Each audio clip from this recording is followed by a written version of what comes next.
Sir sir ఆ గొంతేం చెప్పినా వినొద్దు, అది ఏం చెప్పినా చెయ్యొద్దు. నేను ఎక్కడ చేస్తున్నాను? వాడే నాతో చేయిస్తున్నాడు. ఏయ్, నిజంగానే ఆ మినిస్టర్ని చెప్పొచ్చు కొట్టావారా? కొట్టడం ఏంటి, జైలుకు కూడా వెళ్ళొచ్చాడు. వీరభద్రయ్య, వీరభద్రయ్య, సెవిలోంచి దిగి ఈడి గుండెలో ధైర్యం నింపావు కదయ్యా. పూజలు ఫలించాయి. ఖచ్చితంగా నీ గుడికొచ్చి ఏటను బలిస్తాను సామి. వీరభద్రయ్య, ఎందుకురా నీ మొహం ఆడిపోయింది? ఆడికి చెప్పు దెబ్బే కరెక్ట్. ఎరా పాచు, ఏమంటావు?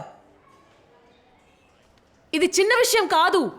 రిపోర్టర్ అయ్యండి కూడా వాళ్ళని ఎదిరించి ఏం చేయలేకపోయాను. నువ్వు క్షమాపణ అడిగి ప్రాబ్లం సాల్వ్ చేసుకో, అదే నీకు మంచిది.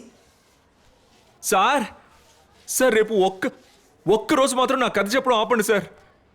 నేను ఆ మినిస్టర్ కాళ్ళు పట్టుకునేనా ఈ సమస్యను సాల్వ్ చేస్తాను sir. Sir please sir. Sir వినపడుతోందా? గవర్నమెంట్ కాంట్రాక్ట్ అని నమ్మొచ్చాను చూడు, నా చెప్పుతో నేను కొట్టుకోవాలరా. ఓ నువ్వు మాట్లాడుతున్నావన్నా? నువ్వు మాట్లాడాక చెప్పన్నా, నేను కొంచెం మాట్లాడాలి.